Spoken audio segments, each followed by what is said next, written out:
नमस्कार दोस्तों, मैं अनिल गुप्ता। आप देख रहे हैं सरल न्यूज। आज की मुख्य खबर 3 अक्टूबर 2025 को all India Muslim personal law board और अन्य मुस्लिम संगठनों ने वक्फ अधिनियम में प्रस्तावित संशोधन के खिलाफ देशव्यापी भारत बंद का ऐलान किया है। इस ऐलान पर राजनीति तेज हो गई है। इसी सिलसिले में आज विश्व हिंदू परिषद के राष्ट्रीय अध्यक्ष आलोक कुमार ने प्रेस वार्ता की और इस मुद्दे पर अपनी प्रतिक्रिया रखी है।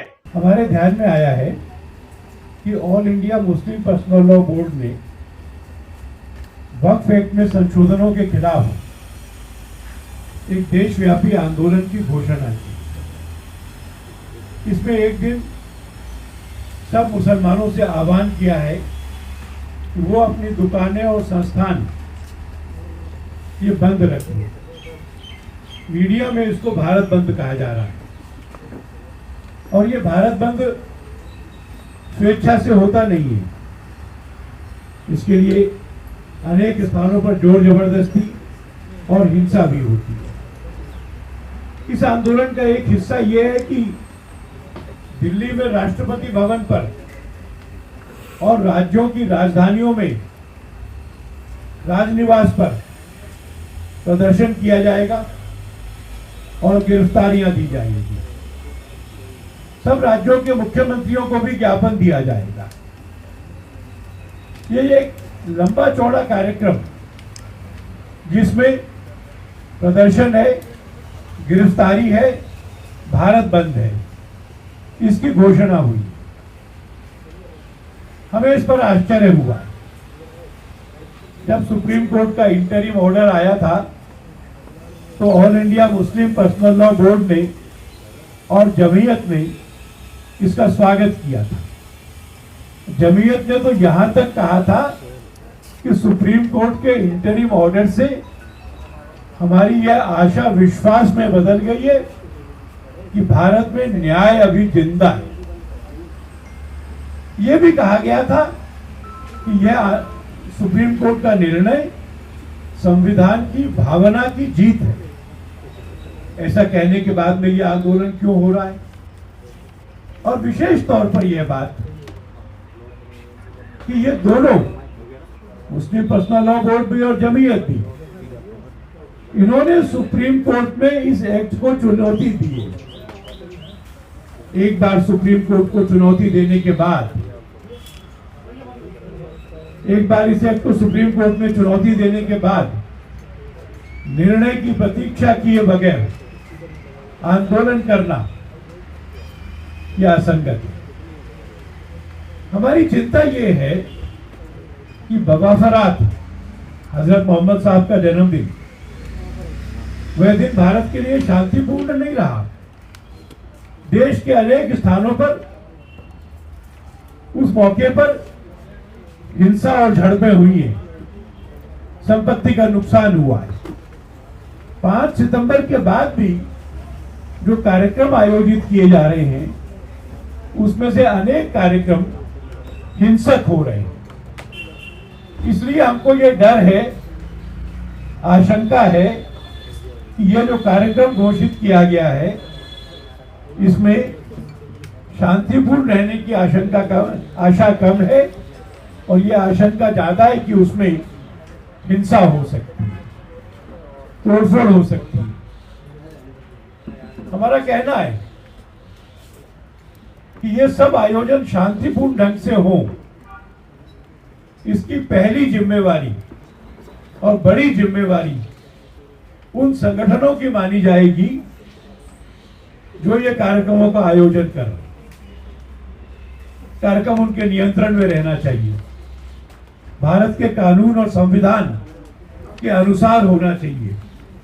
इसमें अगर हिंसा होती है तो जिम्मेदार वह लोग माने जाएंगे।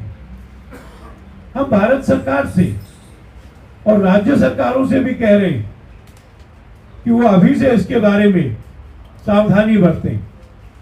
कहां कहां की स्थिति नाजुक है, कहां कहां का इतिहास झगड़े का है, क्या क्या तैयारियां हो रही हैं, सोशल मीडिया में क्या कहा जा रहा है, इस सब का ध्यान में रखकर इस आंदोलन के दौरान भारत के नागरिकों की और सरकार की संपत्ति की रक्षा, प्राणों की रक्षा, इसके बारे में सरकारों को सुनिश्चित ही करनी चाहिए। और तीसरा, हमको समाज को भी आह्वान करना है कि केवल सरकार के बल पे नहीं रहिए, संविधान और कानून किसी हमले की स्थिति में हमको आत्मरक्षा का अधिकार देता है। और इसलिए हम पूरे समाज से भी आग्रह करते हैं, विशेष तौर पर हिंदू समाज से, कि वे सतर्क रहें, सावधान रहें, चीजों पे निगाह रखें, और अगर कहीं भी कुछ भी गलत लगता है तो लॉ एनफोर्सिंग एजेंसीज के साथ मिलकर के सुरक्षा को पर्याप्त रूप से सुनिश्चित करें। आंदोलन का अधिकार संविधान की भावना के अंतर्गत इस्तेमाल किया जाना चाहिए और उसमें किसी भी तरह का कानून अपने हाथ में लेना ये गलत होगा और उससे सख्ती से निपटना चाहिए। मुझे आपसे ये कहना था, आपको जो पूछना है आप पूछिए। आलोक जी, जो आई लव मोहम्मद जो चल रहा है, जिसके नाम पर पूरे उत्तर प्रदेश और देश भर में बवाल हो रहा है, इस पर आपका क्या कहना है? मेरा कहना है कि किसी धार्मिक कार्यक्रम में आई लव मोहम्मद ये पोस्टर लगाया जाए तो उसमें आपत्ति नहीं हो सकती। इस्लाम धर्म के लोग हजरत मोहम्मद साहब के आदर में पोस्टर लगाएं, अपने कार्यक्रमों में लगाएं, उस पर मुझे आपत्ति नहीं है। पर अगर इस तरह के पोस्टर लेकर के चलते समय आपत्तिजनक नारे लगाए जाते हैं, विभिन्न समुदायों में वैमनस्य पैदा करने की चेष्टा होती है, पत्थरबाजी या आगजनी होती है, तब वह आपत्ति की बात हो जाती है और उसके खिलाफ हम देश को सावधान कर रहे हैं। उसके खिलाफ एक और चल रहा है, आई लव मोहम्मद के खिलाफ कोई आई लव महाकाल लेके बोल रहा है, कोई आई लव महादेव। ये उसके मुकाबले में नहीं होना चाहिए, ये उसके जवाब में नहीं होना चाहिए। सब धर्मों के लोग अपने देवताओं का, अपने महापुरुषों का आदर करें, इसलिए इसको उत्तर में हो रहा है या प्रतिक्रिया में हो रहा है, ऐसा मैं नहीं मानता। आलोक जी, आपने ऐसा कहा कि 3 अक्टूबर को कुछ हो सकता है, तो क्या आपके पास कोई स्पेशल इनपुट है? तो क्या सरकार पर कोई भरोसा नहीं है कि सरकार समुचित कदम उठा पाएगी? ये जो बवाफरात पर हुआ है और उसके बाद हो रहा है लगातार हिंसा की घटनाएं, हम इस ट्रेंड के आधार पे कह रहे हैं कि वह आंदोलन हिंसक हो सकता है।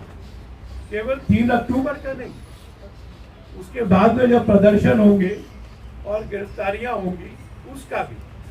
इस पूरे आंदोलन के दौरान अतिरिक्त सावधानी बरतना, ये हमने आह्वान किया। उन्होंने कहा कि वक्फ अधिनियम में बदलाव लंबे समय से लंबित है और इसका उद्देश्य पारदर्शिता और जवाबदेही लाना है। उन्होंने विपक्षी आवाजों पर सवाल उठाते हुए कहा कि कानून में सुधार का विरोध करना केवल राजनीतिक कारणों से है।